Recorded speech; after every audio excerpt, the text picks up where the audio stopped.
Hi, I'm Estrogen, and this is my review of Pablo Honey. I'm going to give a little background on the album and then highlight some key songs, giving some of my opinions on each of them. Please know that a lot of research has went into this review, and there's no need to do any extra fact checking as I already have that all covered for you. Don't forget, by the way, this is just my opinion. The only objective truth in this video will be that Nude is greater than Reckoner, but that's for another video and for another time. Let's begin, shall we?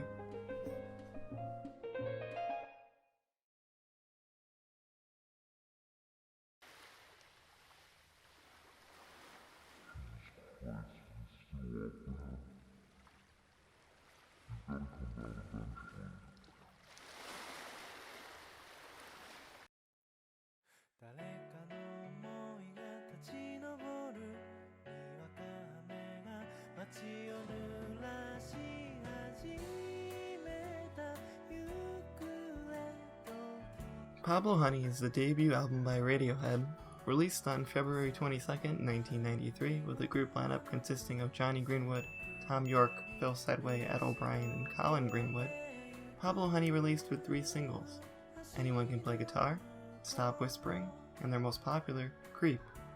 Radiohead placed themselves at number 22 in the UK charts upon release, and despite the success on their debut album, the band themselves and many fans don't consider Pablo Honey with the remainder of the band's work, considering it far inferior to their later albums. Do you want to find out if you're a true Radiohead fan, whatever that may mean to you? Well, then take this simple test to find out. What are the lyrics to the chorus of the song Vegetable? Now that we've been humbled, let's move on to the review. The first part I'm going to review is my favorite songs off the album, and of those songs is the song You, which starts the album off. Personally, I don't have much to complain about this song, as I think it's one of the better songs on the album.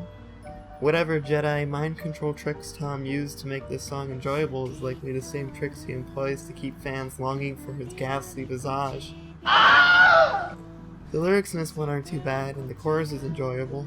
The song is a pleasant ride the whole way through, but you can start to notice some of the flaws that this song has and that many songs have on the album. Despite that, the song is still quite enjoyable and worth a listen. Another song I like off this album, and one that you may receive a lot of flack for liking yourself, is Creep.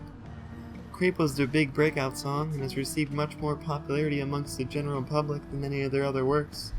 Find a Radiohead fan and entice them with the idea that you too are a fan, only to crush his hopes by telling him your favorite song is Creep. It seems to be the general consensus among the fan community that this song is pretty good, and I would agree. But unfortunately, due to its popularity, the band seems to have a distaste for it. It generally isn't cast in a very positive light. Despite that, the vocals on this track have a strong emotion tied to them, and that's something I can really vibe with. Its fame and popularity only attest to how enjoyable it is to listen to. The last song I'd place in my favorites list from this album is Blowout. Significantly different than the other tracks, Blowout is a heavy jam that slowly builds in intensity as the music goes on.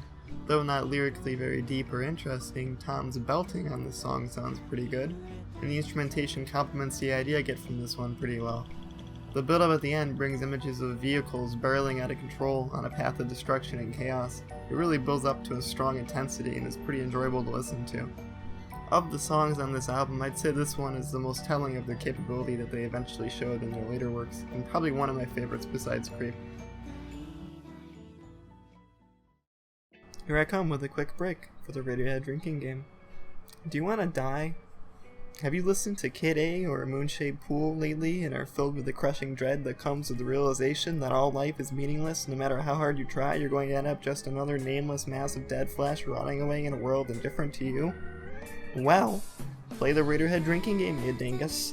From each song from now on, I'll place the lyrics up on the screen. Take one shot, or whatever equivalent you want for yourself, for every time the lyrics of the song contain the name of the song.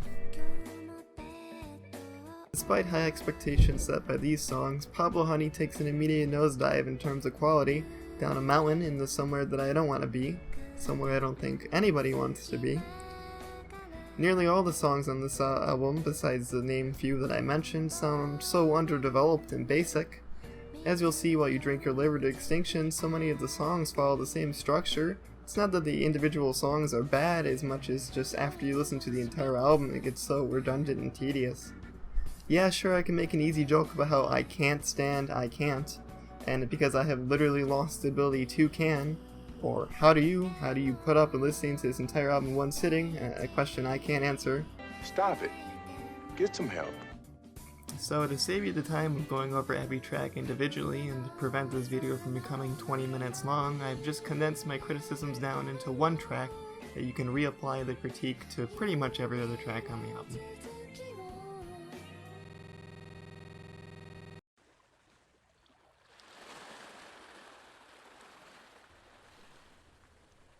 Listen, I'm away in a knock once.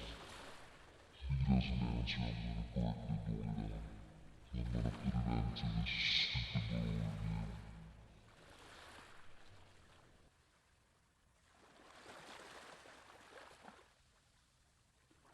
One of these songs that I think sums up the issues of Pablo Honey the best is How Do You? I feel this song perfectly encompasses all of what's wrong with this album.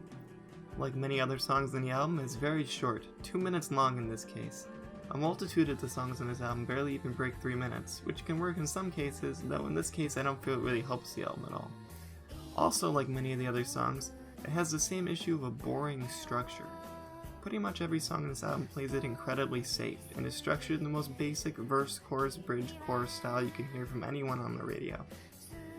Like most of the album, How Do You just happens and then flies on by. Like wind passing you outside, you barely even notice it until it's gone. That's generally how I feel when I'm listening to this album. I put it on and then time passes and it's over. I don't really enjoy any part of it, it just kinda happens. And don't misinterpret this, a song can be slow and gentle and structured and still come out very well. If you want an example that I personally like a lot of an album that uses this gentle structure style, try Eureka by Jim O'Rourke, very quality stuff. Unfortunately, this song just ends up being boring, short, and unnecessary, followed by another song that I feel is boring, short, and unnecessary. Repeat this until Blowout comes on and saves you from the boredom, and you have Pablo Honey in a nutshell. I thought about a lot of things when I was writing the script for this review, and something that occurred to me a lot is maybe that this album is pretty decent, but because of my predetermined feelings towards Radiohead and my expectations of greatness for them, I'm inclined to rate this album much more harshly than I would another artist. And I think that may be true, but there's no real way for me to know if that's the case 100%. So in the end, the fact that I feel so disappointed with Pablo Honey is simply how things are. Besides Pablo Honey being a brown stain and an otherwise nice pair of tidy whities, Radiohead has left such a nice legacy at this point that I really don't see that there's any way that they could blow it. Even with an album like Pablo Honey, which I generally don't think is very good, it does nothing to diminish how much respect I have for them as a band. I truly believe that there's no way that they could tarnish my opinion of them at this point, and I'm definitely not going to be let down anytime soon. Wait, hold on. What's this? Radiohead, Tell Me Bitch? Uh-oh.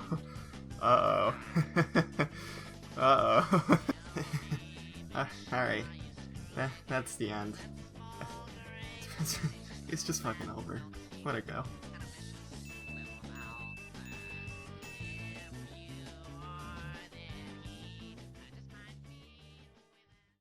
Well, that's it. Thanks for watching. I hope you liked it.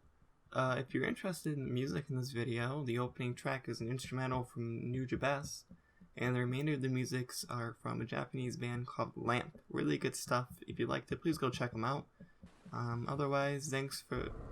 Oh, hold on. Someone's at the door.